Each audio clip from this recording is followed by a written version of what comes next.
Hello friends, मैं केशव कुमार देव nursing academy के इस नए वीडियो में आपका स्वागत करता हूं। आज की इस वीडियो में हम लोग देखेंगे blood collection tubes and vials के बारे में।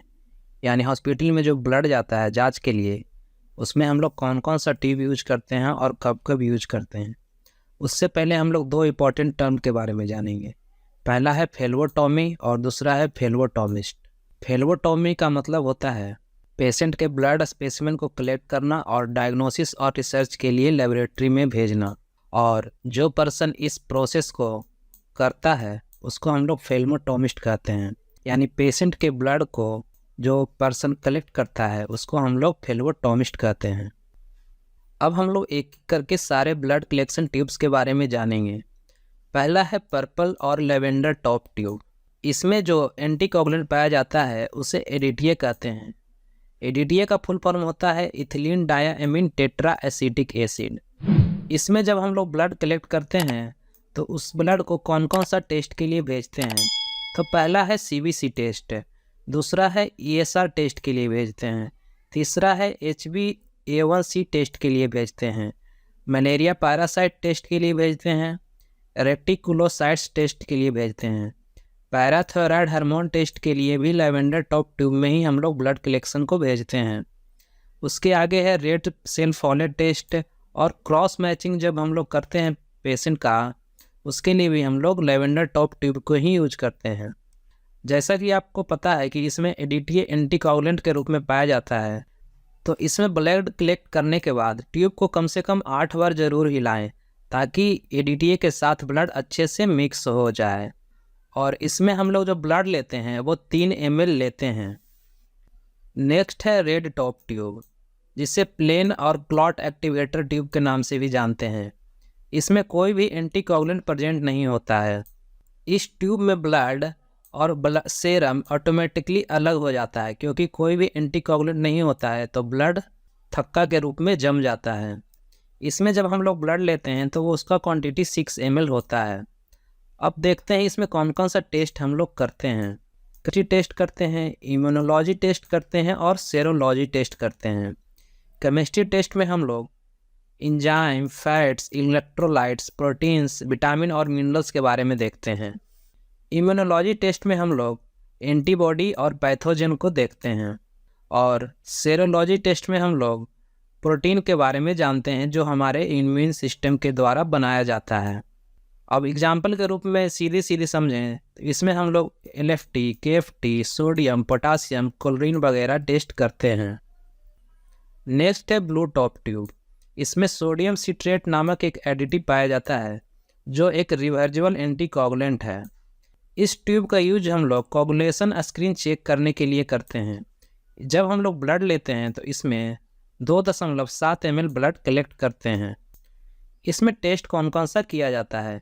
इसमें ब्लीडिंग टाइम को हम लोग चेक करते हैं, यानी BT टेस्ट करते हैं, PT टेस्ट करते हैं यानी प्रोथ्रोम्बिन टाइम को चेक करते हैं, APTT टेस्ट करते हैं, D टाइमर टेस्ट करते हैं, INR टेस्ट को हम लोग इसमें करते हैं। नेक्स्ट है ग्रे टॉप ट्यूब। इसमें 2 तरह के एजेंट पाए जाते हैं। पहला है सोडियम फ्लोराइड और दूसरा है पोटासियम ऑक्जेलेट। सोडियम फ्लोराइड एक तरह का एंटीग्लाइकोटिक एजेंट है जो ब्लड में ग्लूकोज को टूटने से रोकता है, और पोटासियम ऑक्जेलेट एक एंटीकोगुलेंट है की तरह काम करता है। इसमें जब हम लोग ब्लड कलेक्ट करते हैं तो 6 ml ब्लड इस वाइल में लेते हैं। इसमें टेस्ट कौन कौन सा किया जाता है। इस ट्यूब का यूज हम लोग जनरली शुगर टेस्ट के लिए करते हैं, जैसे FBS यानी फास्टिंग ब्लड शुगर, RBS यानी रैंडम ब्लड शुगर, PPBS यानी postprandial blood sugar test करते हैं। और लैक्टेट का जांच भी हम लोग इसी वाइल में करते हैं। नेक्स्ट है येलो टॉप ट्यूब, जिसको जेल ट्यूब भी कहते हैं। इस ट्यूब को हम लोग SST नाम से भी जानते हैं। SST का मतलब होता है सेरम सेपरेटिंग ट्यूब। इस ट्यूब में 2 तरह के एजेंट पाए जाते हैं। पहला है सिलिका पार्टिकल्स और दूसरा है serum separator. Silica particles blood cell को एक साथ क्लैंप करके रखता है और सेरम सेपरेटर प्लाज्मा को ब्लड सेल से अलग रखता है। जब हम लोग ब्लड इसमें लेते हैं, ब्लड सैंपल लेते हैं, तो उसका अमाउंट 3 से 5 ml होता है। अब हम लोग देखते हैं इसमें टेस्ट कौन कौन सा करते हैं। इसमें हम लोग सेरम एनालिसिस के लिए यूज करते हैं, यूरिया एंड इलेक्ट्रोलाइट का जो टेस्ट होता है वो भी हम लोग इसी में करते हैं। सी रिएक्टिव प्रोटीन इसी में जांच करते हैं। एनएफटी भी कर सकते हैं, बोन प्रोफाइल भी कर सकते हैं, ट्रोपोनिन भी कर सकते हैं, ट्यूमर मार्कर टेस्ट भी हम लोग इसी में करते हैं। टॉक्सिलॉजी का जो टेस्ट होता है जैसे इथेनॉल वगैरह इसी में करते हैं। ड्रग लेवल भी हम लोग इसी में चेक करते हैं, जैसे कि पीसीएम, एस्पिरिन वगैरह वगैरह। इम्यूनोलॉजी टेस्ट इसी में करते हैं। नेक्स्ट है dark green top tube. Green colour का 2 ट्यूब आता है, एक डार्क ग्रीन होता है और एक लाइट ग्रीन होता है। डार्क ग्रीन वाले में सोडियम हेपारिन पाया जाता है जो कि एक एंटीकोगुलेंट है, और इसमें हम लोग ब्लड जब कलेक्ट करते हैं तो उसका क्वांटिटी 4 ml होता है। इसमें जनरली अमोनिया, इंसुलिन, रेनिन और एल्डोस्टेरोन टेस्ट करते हैं। और जो लाइट ग्रीन टॉप ट्यूब होता है इसमें लिथियम हेपारिन पाया जाता है जो कि एक प्लाज्मा सेपरेटर है। इसमें जब हम लोग ब्लड लेते हैं, ब्लड सैंपल लेते हैं तो 4 ml लेते हैं। इसमें जनरली हम लोग केमिस्ट्री टेस्ट करते हैं। केमिस्ट्री टेस्ट में फैट, प्रोटीन वगैरह आता है। नेक्स्ट है ऑरेंज टॉप ट्यूब। इसमें थ्रोम्बिन बेस्ड एक्टिवेटर होता है जो कि स्टैट सेरम टेस्टिंग को अलाउ करता है, यानी सेरम टेस्टिंग करना हो और एकदम तुरंत करना हो जस्ट, तो हम लोग ऑरेंज टॉप ट्यूब का यूज करते हैं। नेक्स्ट है पिंक टॉप ट्यूब। इसमें एडीटीए एक एंटीकोगुलेंट होता है। यह वही एडीटीए है जो पर्पल टॉप ट्यूब में पाया जाता है। इसका यूज हम लोग ट्रांसफ्यूजन लैब में करते हैं।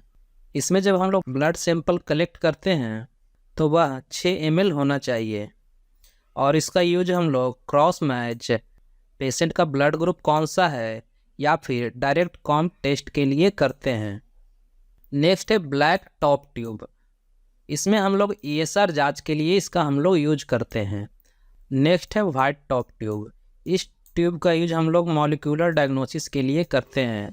एग्जाम्पल के रूप में आप समझ सकते हैं, इसमें हम लोग PCR या फिर DNA एम्प्लीफिकेशन के लिए इसका यूज करते हैं।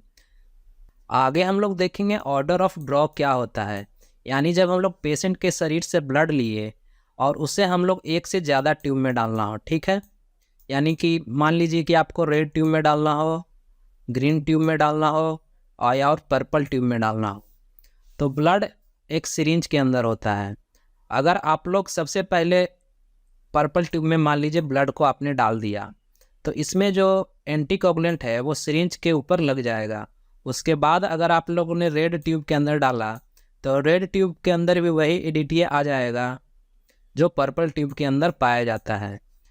तो एक से ज़्यादा ट्यूब में अगर ब्लड को डालना हो तो एक ऑर्डर ऑफ ड्रॉ हम लोग फॉलो करते हैं, यानी एक ऑर्डर फॉलो करते हैं, जिसमें अगर सबसे पहले ब्लू के अंदर ब्लड हम लोग डालते हैं, उसके बाद रेड, उसके बाद येलो, येलो के बाद लाइट ग्रीन और ग्रीन में डालते हैं, उसके बाद पर्पल, पिंक और ग्रे में डालते हैं।